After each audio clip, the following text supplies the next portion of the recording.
Hi guys, good morning. Well, it's early morning for me. It's 5 in the morning. Just getting into my new place, and I am super excited. It's very empty right now. It's just me, my three babies, and we have blow up mattress and two blankets, a towel, and a pillow. So the trucks will be here in a few hours. So I'm going to try to get some sleep, but I wanted to just do a quick video before I get busy over the next few days and forget.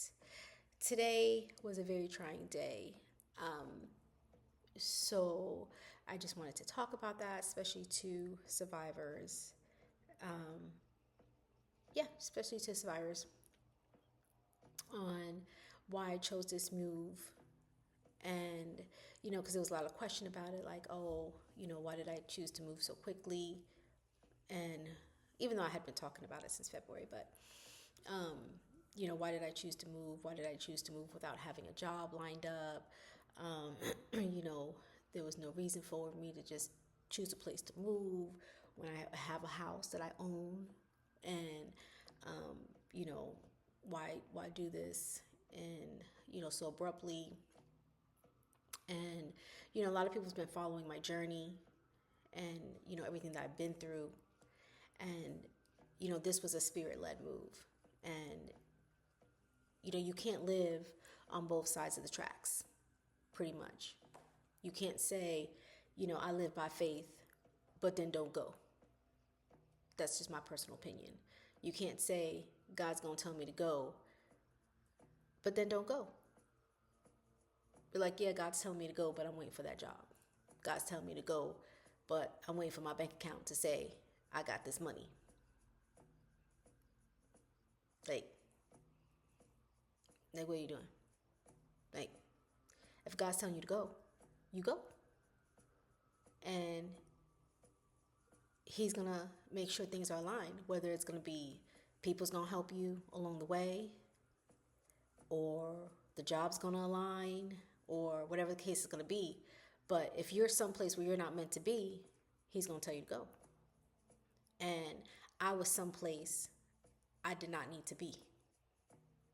Even though it was my home, I owned that home, but it was not a home.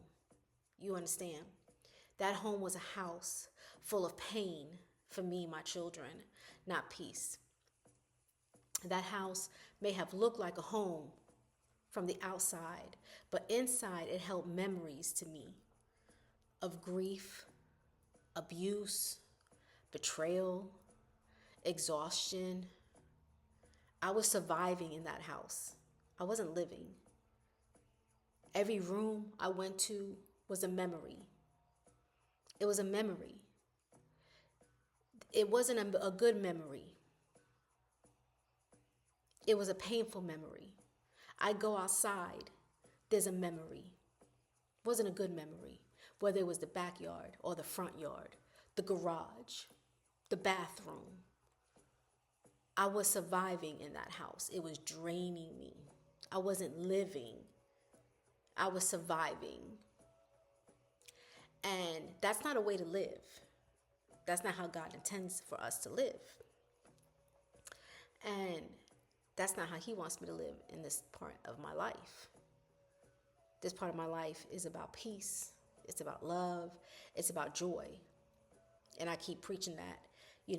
That's something I keep talking about. And anybody who wants to be a part of that circle with me can be, but they have to be aligned with also wanting to be peace, love, and joy. If not, no, they don't have to be, because I've already had so much of grief, abuse, betrayal, and exhaustion that I just don't have any energy for that anymore. I don't have any energy for that. So this phase that I'm going through now is about love, joy, peace, spirit-led. And anybody's welcome to come with me, but you have to be on that line. You have to be on that line and ready to go with it. And now that I'm here, it's like I have two hands, I have two legs, and everything else is gonna fall into place. But this wasn't just a move. This leaving that house was such a release it was painful because I was leaving behind the woman that I was, the woman that I thought I should have been treated a certain way, but I wasn't.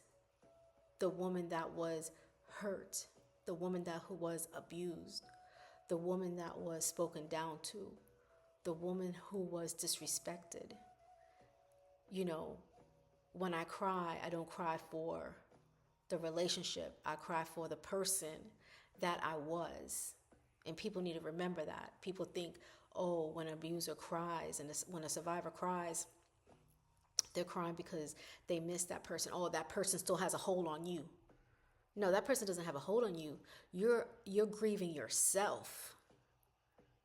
You're not grieving the person. You're thinking of yourself is what we're thinking about. And we think about the person that we were and how we should have been treated. And we grieve that. And sometimes we go back and it goes in our head because grieving, healing, it's not linear. So it was important for me to leave that home. And Spirit knew that. That hell or high water, I had to get out of that house. It was time for me to go. So Daytona Beach was the place for me to be. Being by the water is what makes me happy. It's what brings me peace. And God gave me arms. He gave me legs. So I'm able to work. Thank God. Thank the Lord I'm able to work. So I'll be able to find work. You know, I stopped working a few months ago because I needed rest. Because as a survivor, your body needs rest. And I had to make that choice for myself to say, I'm going to have to take a step back. And I'm going to have to rest. I'm still tired. By 4 or 5 o'clock, I'm exhausted. Exhausted. It takes time for your nervous system to realign. All that takes time. It takes time. People don't realize that. Sometimes survivors don't realize it. But we're strong and we get through it and we keep on going.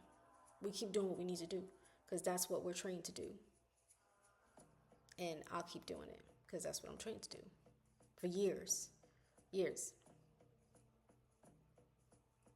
But that's why I took time off.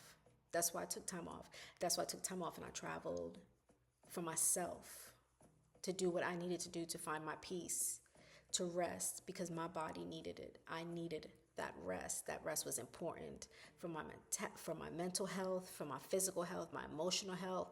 It was so important.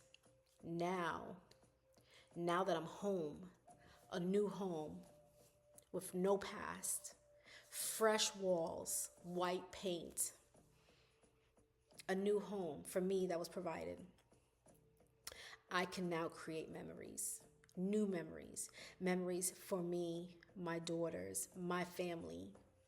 I can create memories from the beginning, a new journey, a new start, fresh memories from the beginning, without nothing holding me back, without no bad memory, nothing, just a new memory, a new start. And that is what I needed. And that's what I wanted to say.